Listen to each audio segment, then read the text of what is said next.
Welcome back to P Hope, where the P stands for procrastination is not cute, sis. Do better, daughter.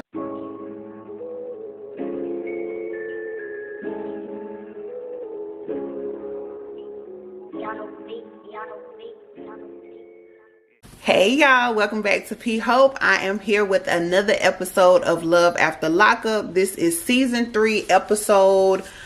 Oh, y'all, I don't forgot the episodes. I'm gonna have to put it in the description box what episode this is, because I'm like 2 freaking weeks behind. Y'all, this is ridiculous. Procrastination is just, it's not a good look.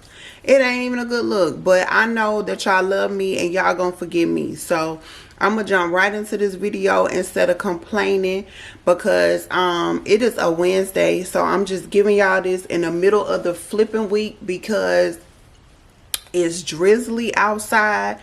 I'm tired. My hair tired. Your hair is uneven. You're dusty. You know, I mean, it's just, it's a lot going on for me right now. So I'm just going to jump right on into the video. Y'all, and I'm having to use my notes. So if you hear the crinkling of my paper, it's because, hell, the episode was so long ago, I done forgot what happened. So anyway, we're gonna start with John and Christiana. Christiana meets up with her mom while she was job hunting, and they have a beautiful reunion. So they're crying and talking about how much they have missed each other. And Christiana's mom lets us know that Christiana has never completed a full session at the halfway house. So she's hoping that this time will be the final time, now that since she's married and she wants better for herself, maybe she'll do better for herself. And but she's really not sure if John is the person that is going to help her achieve that goal. And so anyway, they have that little reunion, and then it's time for Christiana to move on. So John and Christiana end up going to this Italian restaurant, and as soon as they get seated, I think the waitress took their drink orders, and Christiana asked for a job application because she wanted to be filling out the job application while they're waiting on their food. So as the waitress is going to get the application, out of nowhere, somebody comes tapping on their table, and say, "Hey, come with me. Come with me, babe." Because Christiana ain't had no business sitting down at that table with John on a date when she's supposed to be job hunting. So I'm assuming that the rules are probably you go in the establishment, you fill out the job application, and you come right back out. You know, you don't sit in there and mingle with patrons. You don't have a meal. You don't do none of that. And they had both said that at one point they felt like they were being followed. So apparently those feelings were right. They were being followed.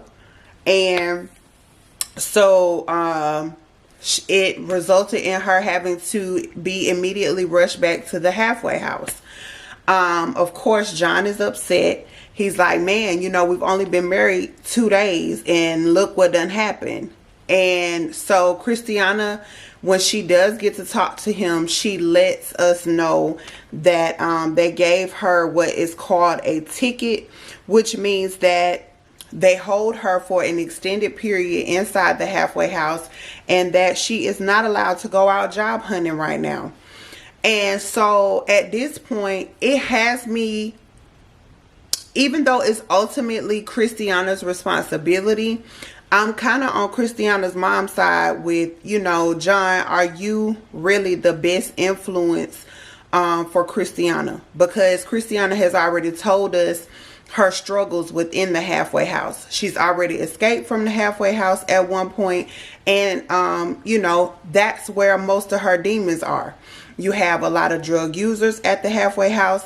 You have a lot of drug dealers at the halfway house. So it's a freaking candy store for an addict at the place where she is. So it seems like y'all would just want to do right so that Christiana can hurry up and just come home and be a free woman and be away from all of those demons. You know what I'm saying? But we'll see what the hell John and Christiana got going on. But in the meantime, we're just gonna cross our fingers and pray for you, Christiana, because you know you just in a tough spot, girl. Chevelle and Quaylin. Chevelle is throwing Quaylin a welcome home party, and she ends up buying him a gift. So she needs her cousin D-Mark to ride with her to pick this gift up.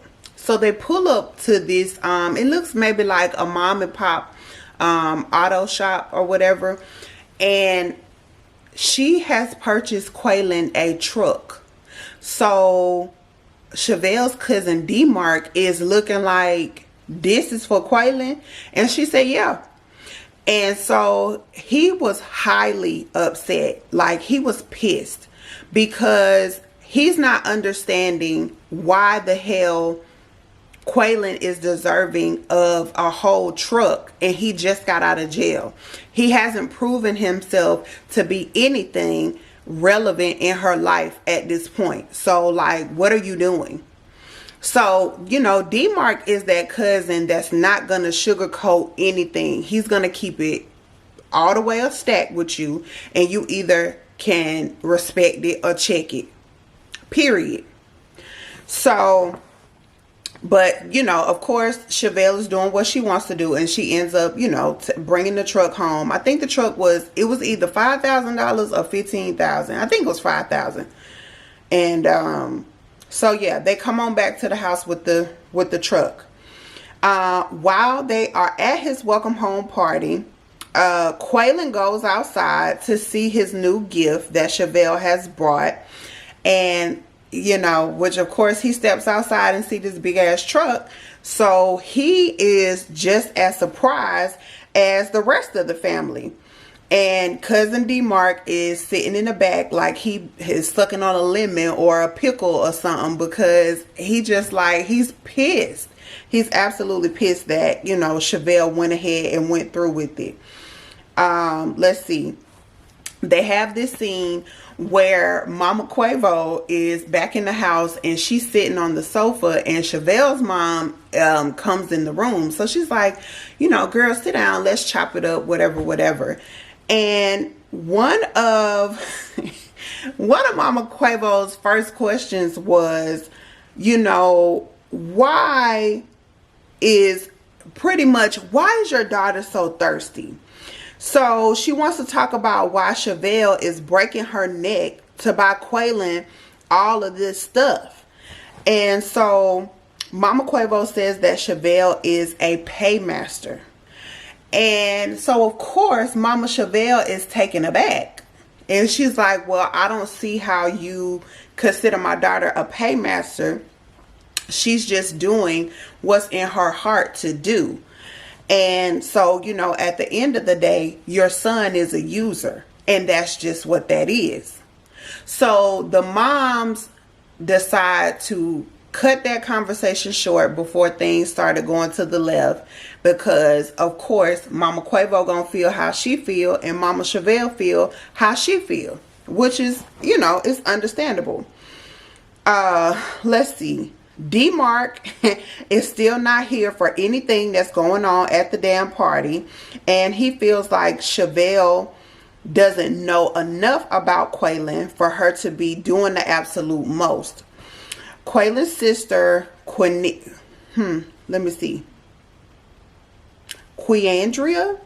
we're going to call her Queandria, wants to holler at Chevelle about her intentions for her brother. Now, while she's having the conversation with Chevelle, D-Mark decides to pull Quaylin outside because he wants to have a private conversation with Quaylin. So, pretty much the conversation that Queandria wanted to have with Chevelle was that Kansas City is the place where my brother was shot and left for dead. And you're wanting him to be back around this same environment, you know, and, you know, very much taking chances on seeing these same people who got him in this predicament in the first place.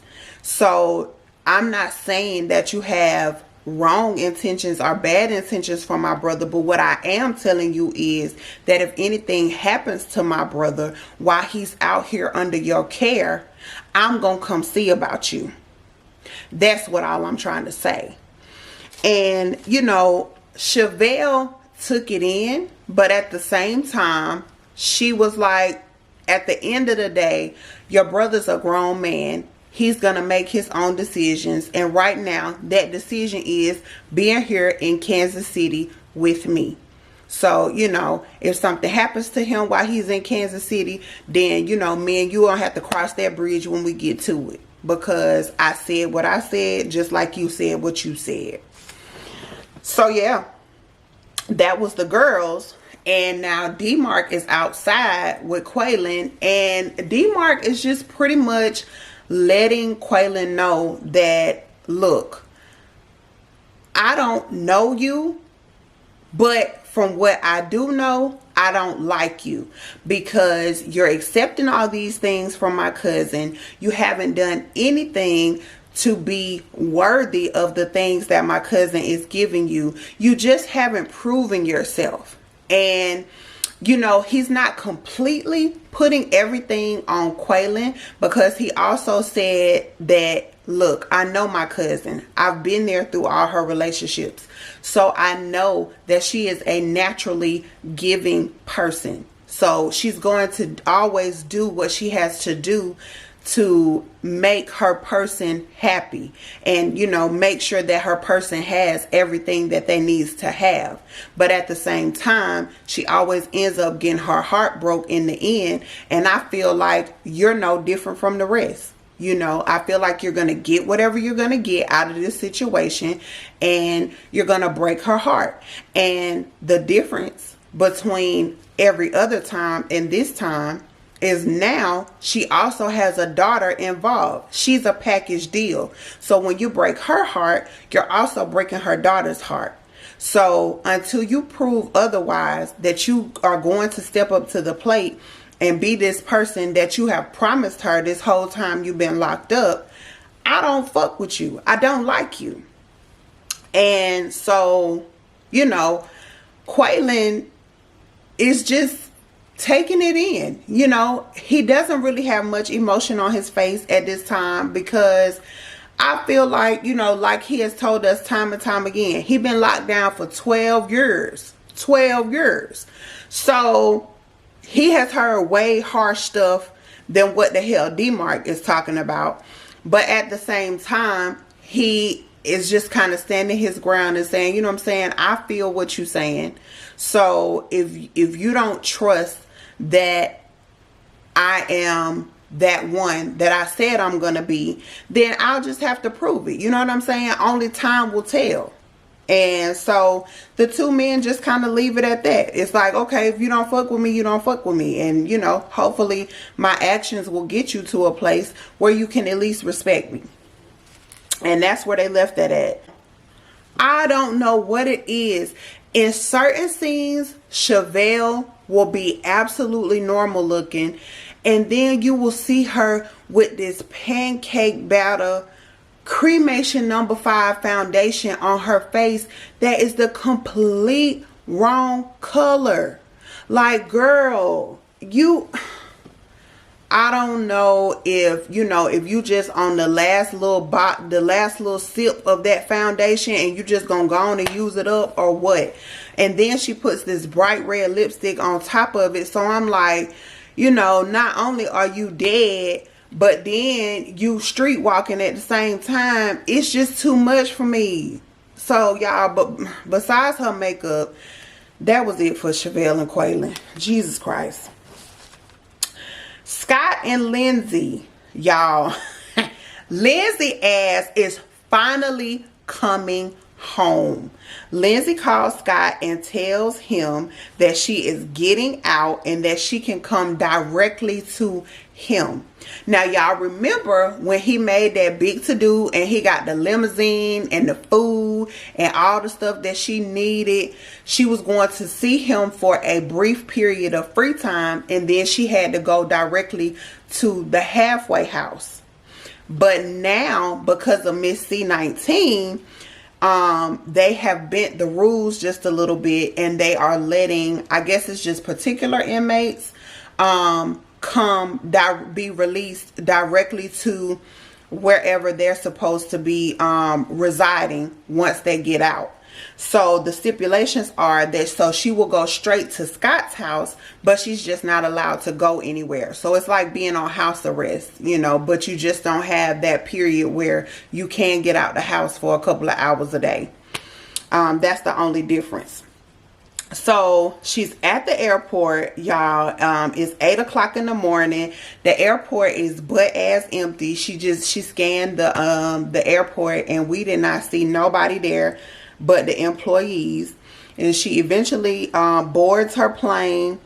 Let's see. But as she's waiting to take off, she lets us know that Scott is not the only older man that she has ever dealt with. She was dealing with a few other older men, quite a few other older men while she was locked up, because that's how she was getting her money. You know, that's how she was funding whatever she wanted to do while she was incarcerated. But Scott just happened to be the one that pulled on her heartstrings, and you know, that's the one that she ended up getting attached to. So yeah, but she did not say if she still communicated with any of these men or not, but she said she is excited about coming home to Scott. So Scott is on his way. He's headed to the airport to pick her up. Scott has on a red shirt, and he is and he's extremely excited. But y'all, this red shirt, and I guess, you know, of course, when he found out that she was coming home, he wanted a fresh shave. So he's got this fresh face with this bright red shirt, and so it is really accenting his lips, accentuating his lip situation. And y'all know how bad that bothers me. Y'all know how bad that bothers me. So you know, I'm like, man, if I could just get in Lindsay's head the initial time that she sees Scott's face, I would love to know, does she know about this lip condition? Like, has she always known about his lip condition, and how does she feel about it? Like, you know, are you gonna be ready to just, you know, slob him down, or, you know, are you gonna find some kind of way to always avoid kissing this man? Like, what's gonna happen? I just, inquiring minds just want to know.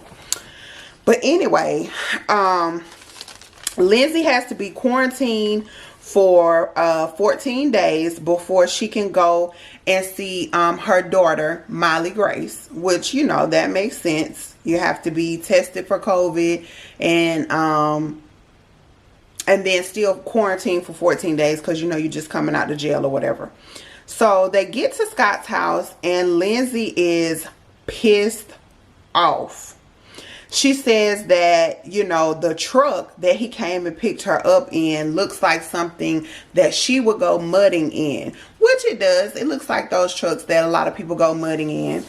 And sorry y'all, it looks like those mudding trucks. And you know, so she said she did know that the first time she was supposed to come home that he had the limo and the nice food and all that, so she kind of forgave the ride there. But now she's at the house, and she says the house looks like a construction site. And so my question was, because when they scanned the house and they showed all of that chaos that was going on in that dirty ass house, what was the point of the interior decorator coming in episode 1? Because now that we see what the home looks like, I can only imagine what that interior decorator was thinking. because he had already told the lady the story of Lindsay coming home from prison and all this, that, and the third, and their age difference. So I'm sure that lady was then at this point looking at his house and seeing how much work had to be done before she could come interior decorate a damn thing. So she's probably thinking like, first of all, this man is completely crazy. She don't know what's going on with his lip. And he has completely wasted her time because he's nowhere near ready to decorate anything. So, I mean, that's just where my mind went. Did y'all think about the interior decorator after y'all saw the disarray that house was in? Because I sure did. Let's see. Scott is completely upset about Lindsay's reaction to the house and says that she continues to call his ass out about all the promises that he gave her, and Scott does not know how to react. I think at one point Scott ended up telling her that she was just acting completely ungrateful. And, you know, Lindsay continued to blow up. And her anger got so upset that I think she even started crying at one point. And he tried to come over and console her. And she said, "Get away from me."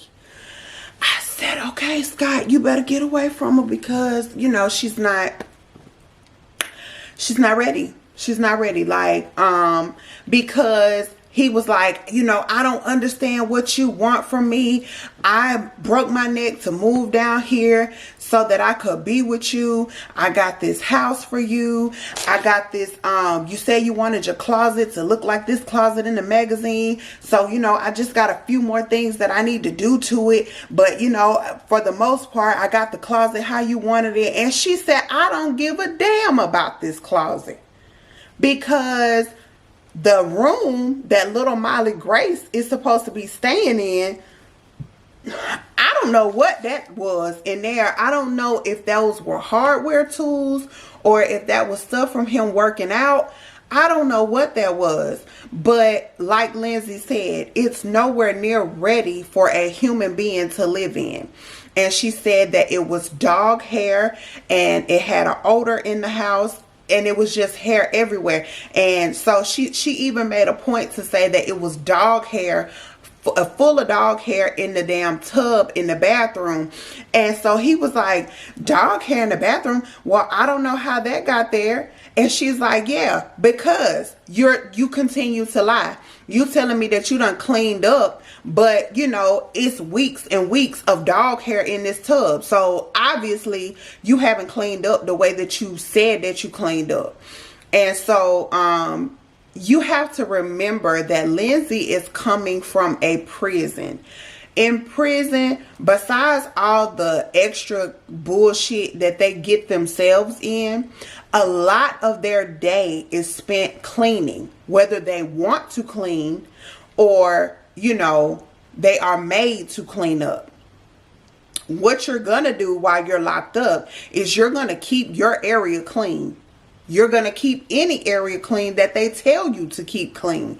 So, you know, if you've ever had a friend or family member or just known somebody that's been incarcerated for a long time, these are very cleanly people because, you know, it's just a mindset because you get so used to having to always keep stuff clean. So, with Lindsay being in that mind state, she just could not handle the filth. She's like, you know, I would not dare take my shoes off and walk around on this nasty ass floor. I'm just not going to do it.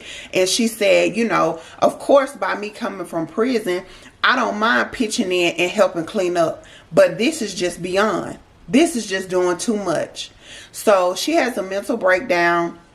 She put Scott ass out the room, and you know, it's to be continued. We don't know what's about to happen with Scott and Lindsay ass because it ain't starting out well at all.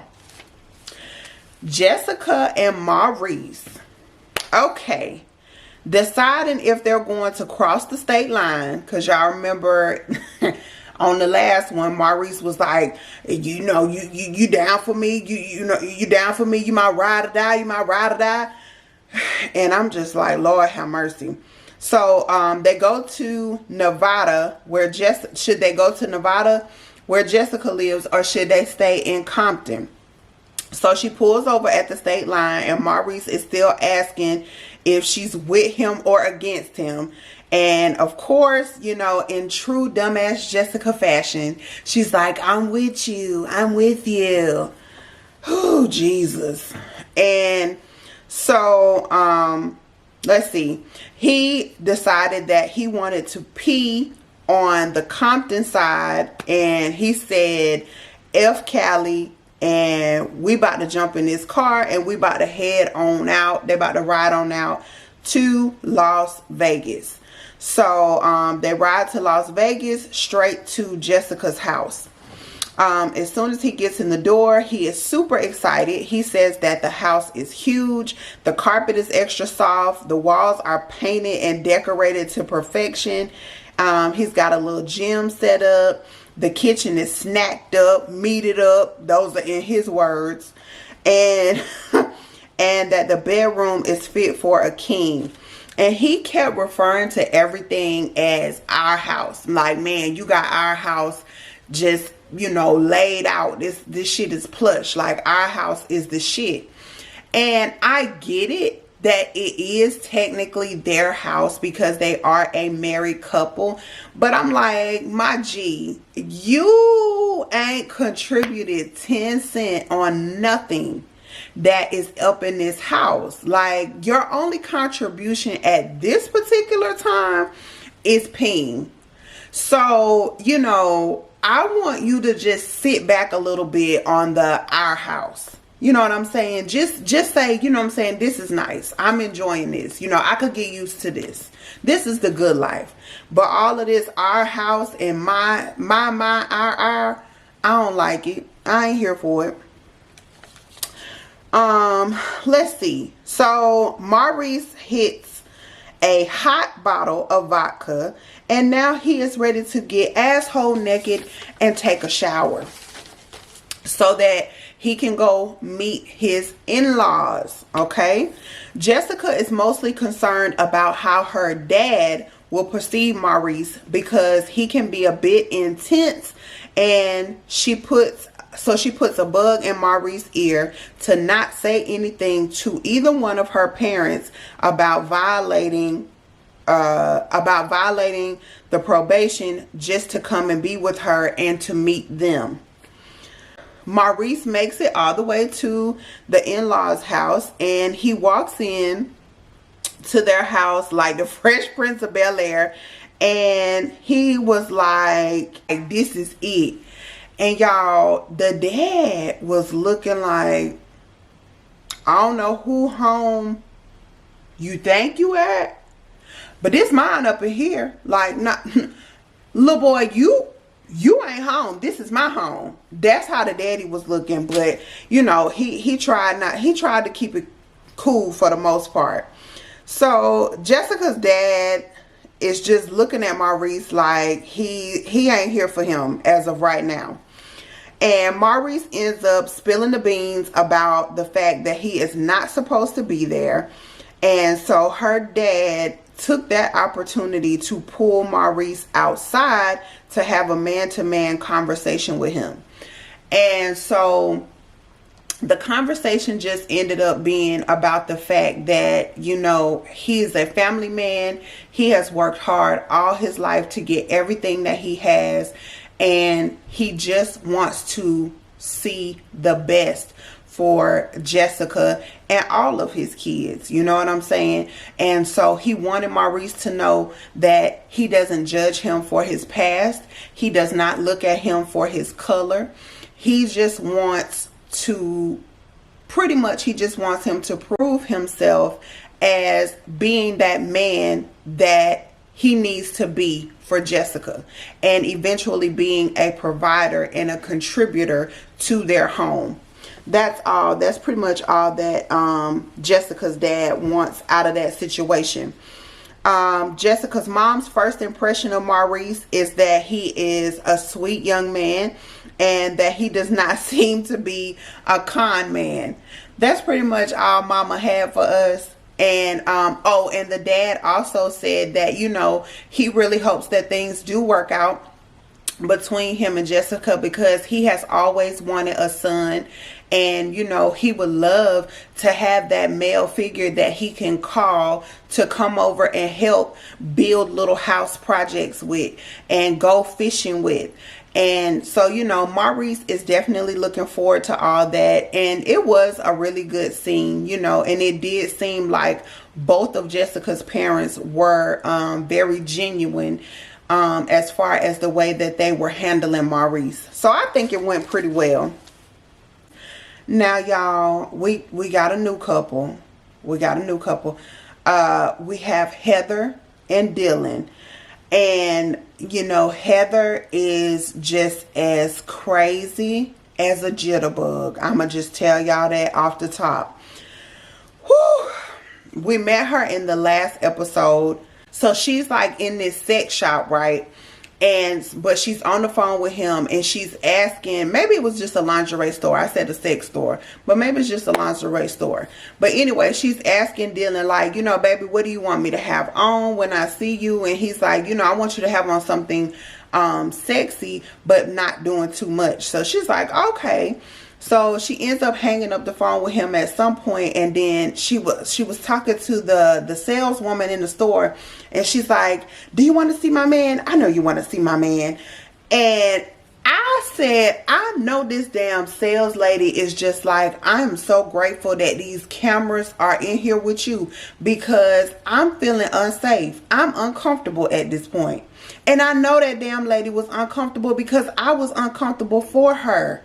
Like, Heather, get some sense of control about yourself. Heather looked like she used to be on Ritalin as a little girl. Something ain't right with her, and I can't wait to find out what it is. But anyway, Dylan is coming home. Now we're at him coming home that same day. She says that they have been together for 3 months. They have been together for 3 months before Dylan had asked her to marry him, and she has worried about Dylan's reputation of being a party animal. So, you know, it's been cool while he's been locked up all this time. I think it's been 5 years. But she's concerned that he's going to go back to his playboy ways as soon as he's a free man. So she explains that she got into it with her parents. I think this was at the age of 14, and they sent her off to like this disciplinary school. And, you know, that was a really sad story when she was telling that. So what happened was, I think it was her stepfather, or maybe just her mom's boyfriend. I don't remember exactly who it was. But the man that her mom was dealing with was talking to the mom in a very disrespectful manner. So Heather decided that she was going to insert herself in the argument or conversation and chomp him off. But that ended up backfiring on her, because they took that opportunity to send her off to like a behavior school. And while she was there at that facility, she was raped. So, you know, I thought that was very unfortunate and sad story for her, because first of all, you were taking up for your mom. And I hope that it was more to the story than that, because it's nothing that aggravates me more than a woman that will pick a man over her child. Like, I just don't understand it. Like, I promise y'all, I love my man. And it's a lot of things that he can tell me to do. I'm going to do it. But it's also a lot of things that I'm not going to do if it's going to take too much time away from my children, if it's going to take any money out of my children's pockets, or, you know, food out of their mouths, or anything like that. Like, I'm just the type of person that has never been stupid about a man. I don't have to have a man. You know what I'm saying? But there are a lot of women out there that just have to have a man. And it just, I understand that it's psychological. Some people can't help it. But that this is just a terrible story. It's just terrible that, so she was sent off to this facility, and while she was there, she was taken advantage of, and it really, of course, messed her up. So a lot of this craziness that is in her head has stemmed from what happened to her when she was younger. So, you know, as of right now, I'm trying to be sympathetic of Heather, but I got a feeling that before this season is over with, I ain't gonna like her. I'm just be honest with y'all. I'm probably not gonna like her, but I'm halfway on her side right now. So let's see. Dylan is released, and Heather's crazy ass is having a fit. You know, they're interviewing him. They asking him, you know, how does it feel to be a free man, and da da da da da. And she can't even damn let the man talk for licking on him and biting on his muscles and, Lord, doing the absolute most. And I said, okay, she wanted to just rip his clothes off and get him the business right there on the prison property. But, you know, I guess she controlled herself till they got wherever they was going. But that was pretty much our introduction to Heather and Dylan. Dylan is a pretty nice guy. Let me say nice looking, because he definitely has a lengthy little prison chart there. You know, he's been incarcerated several times from the time he was a teenager up until current date. And I think I don't even remember how old he is. He's either in his late 20s or he's right at 30. But yeah, but he definitely has a lengthy rap sheet. And but you know, he said he's ready to get out and just, you know, enjoy his freedom and enjoy his relationship with Heather. So we'll see. Tyrese and Shonda, y'all. Shonda is back in the truck. She's still eating this damn chicken. Tyrese is telling her how he really wanted to have sex, but you know, he can wait. He said that he can tell that they have like this natural chemistry. So she's just like, but you know, we're not feeling the same thing that Tyrese is feeling, because Tyrese is saying that, you know, he's feeling this natural chemistry. But everything that I'm feeling from Shonda is like, look, honey, I'm doing what I got to do to get what I can get. And then I'm about to get ghost on your ass. But we'll see. Let's see. He ended up dropping her back off at the bus station, and he wants a kiss. And y'all, he just kept asking her for a kiss. Give me a kiss. Just give me a kiss. Just give me a kiss. So she ended up giving him about 5 or 6 kisses. But that last time he went in for the kiss, he was trying to do that long, nasty kiss. And I'm just like, she swerved it. She swerved it, and I would have swerved it too, because if y'all been paying attention, I don't know how many cigarettes that we done went through at this point. So we haven't seen Shonda smoke nothing. So I'm assuming that Shonda is not a smoker. And so it's already bad enough when 2 people smoke. But if one person smokes and the other person doesn't, like, smoke breath is the absolute worst. It is the worst. So, you know, they had that shit going on, because she was just like, no, you know, we're not about to do all this Gone with the Wind ass kissing. Like, look, I done gave you about 5 pecks, so I'm about to go on. So, but before she boarded her bus, she was like, you know, are you gonna give me the money or what? You gonna give me some money? And he's like, yeah, you know, of course I'm gonna give you some money. Like, you know, I'm a protector. You know, the man is supposed to protect. So, but he's like, I can't just give you money like all out in the open, all willy-nilly like this, you know. So they both turn their back, and it looks like they go over like into a little corner or whatever. And he ends up giving her $200. And he watched her get on the bus. He said that those 3.5 hours were enough time for him to know that she is definitely serious about him, and that, you know, he's just very hopeful about their relationship. Tyrese comes home, makes himself a stiff drink, and you know, a few minutes later the son comes over to talk to him. The son wants to know, like, you know, did you get a little bit? And he was like, no, you know, son, everything don't have to be about sex. And so, you know, the son is looking like, who are you at this point? Like, I don't know this man. What are you talking about? Everything is not. Of course everything is about sex. So Tyrese gets offended. So because the son's whole thing was, this is a young girl, you didn't get no action in them 3.5 hours that she was out. Like, she is not saying anything that should have made you feel like she's ready to be your wife, or just ready to be, you know, all wrapped up in your old ass arms. Like, the girl is using you. But Tyrese is still swearing up and down that this is real love, and that, you know, nobody knows what the hell they're talking about, and they gonna be together, and that's just that. So that was Tyrese and Shonda. And last but not least for this episode was Sean and Destiny. Sean and Destiny, y'all, they are laying in the bed, and Sean has to get up to go to work. Destiny wants to know if Destiny ass wants to know if Sean is gonna leave the car. And he was like, no, I'm not leaving my car. And she said, yes, you are.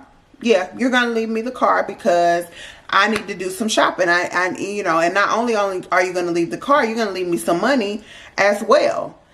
And so he's like, okay, fine. I'll give you some money. Like, you know, how much do you need? Maybe. And she's like, well, do you have a card?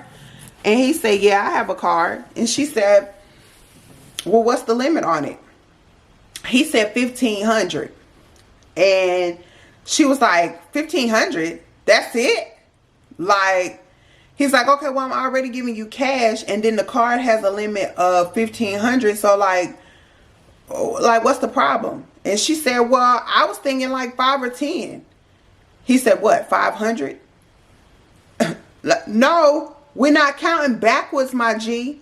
We're counting forward. She meant $5,000 to $10,000.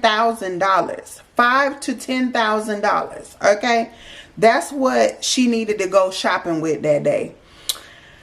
And she said she told him that $1,500 ain't shit. I said, oh, okay. First of all, I don't know who the hell Destiny thought she was dating.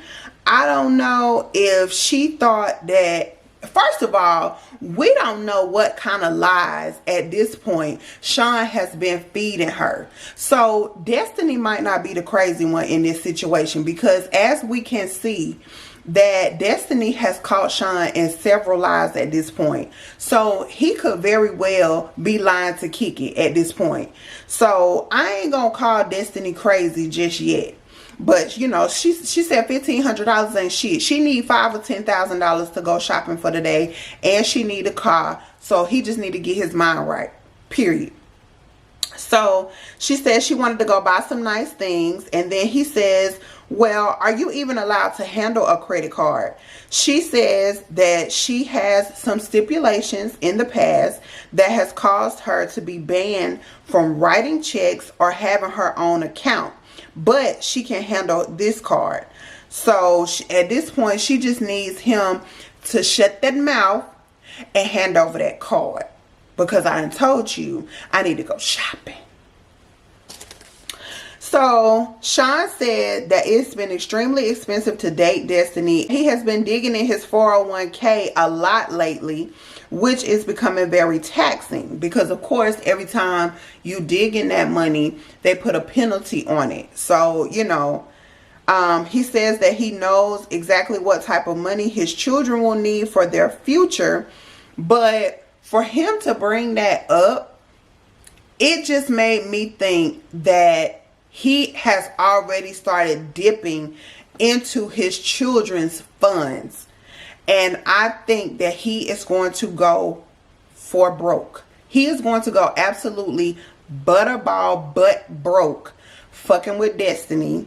He ain't gonna have nothing. Them kids ain't gonna have nothing. And, you know, so his mind is so stuck on Destiny running away and him being on the hook for this $50,000 that he can't even see the forest for the trees. You can't see that she gonna be done drained your ass for $50,000 before you even make it to the damn court date. So, I mean, either way it go, my guy, you're going to be out of $50,000. So, you might as well just cut your losses at this point and let that girl go. But, you know, he's so just head-struck over her that y'all know Destiny ain't going nowhere.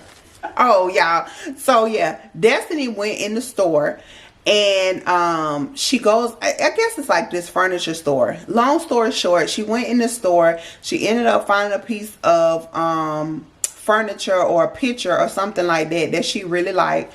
And she also liked the sales lady that was in there as well. So she ends up talking to the sales lady. The girl ends up telling her that, because they look like they're about around the same age.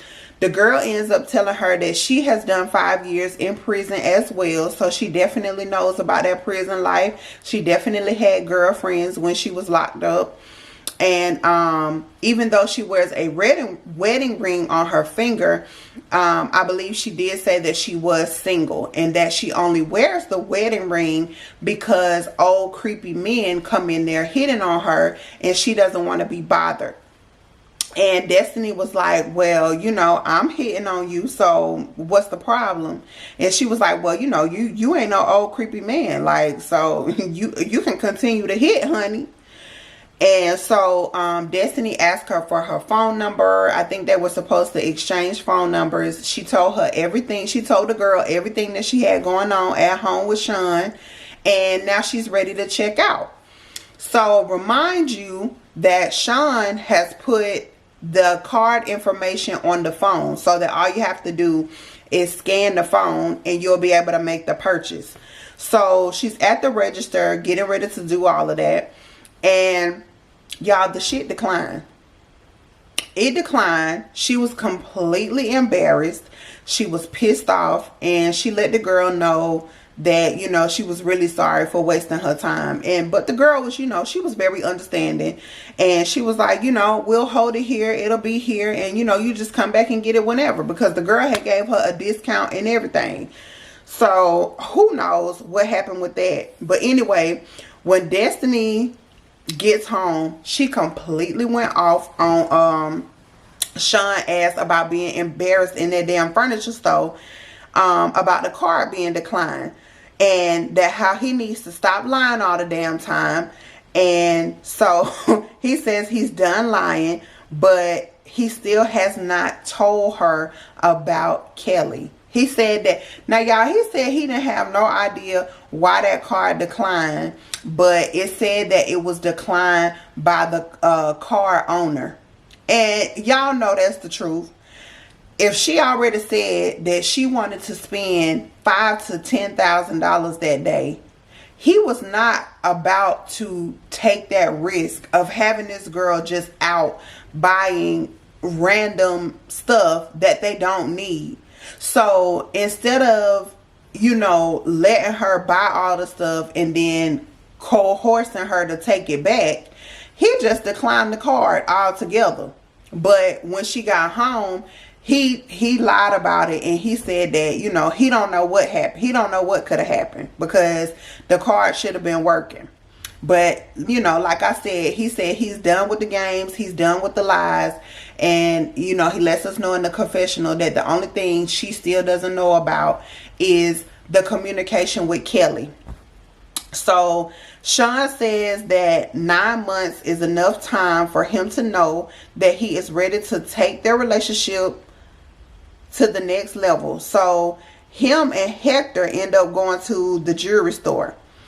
Hector is trying to completely talk him out of it. Just, you know, trying to talk some sense into the man. Like, this girl is wild. This girl has not proven herself to you. You're not, you know, like, pretty much this girl is out of your league. Like, you know, tap that ass a couple more times and let her move on about her business. But Sean is not hearing none of it. So Sean wants Destiny and Kelly to meet with each other so that they will be able to communicate, so that he will not have to hide Kelly, and Kelly can see that Destiny is not a whore. I feel like if Destiny and Kelly meet, they're going to get the hooking, and I don't really know who I got my money on. I really don't, but I do think that a fight will ensue. I think they'll both get some pretty good licks in off of each other, but ultimately, I'll probably say Destiny gonna go ahead and drop them bees on them. But anyway, so after, you know, Destiny's shopping spree, Sean is very worried that Destiny has dropped one addiction, which was heroin, to pick up another addiction, which is shopping and just, you know, out buying unnecessary shit. In the confessional, Destiny admits that she has done heroin as recently as 3 months ago in prison, but has been clean ever since. Okay, so she wants Sean to go and blow up the little unicorn floaty so that she can go lounge out in the pool. And as Sean is blowing it up, Kelly ends up calling him. And so Kelly calls. I think the phone call was pertaining to kids, but, you know, she can look out on the patio and see that, you know, he's on the phone. So she step out there to see who the hell he's talking to, because it's on speakerphone. And he's like, I'm talking to Kelly. And she said, about what? And he's like, because I have to have a relationship with her. Now, I don't know why the hell that was Sean's choice of words, but it set Destiny ass off. She slammed that. She told him, I'm packing my shit and I'm on the next plane up out of here. And she slammed that patio door and she was done talking about it. So, of course, he's like, you know, let me call you back. So now Kelly's pissed off, but she done got hung up on. So we don't know what's going to go on with her. And let's see. He says he has to go to work, but he does not want to leave like that. You know, he don't want to leave with it being so intense and upset.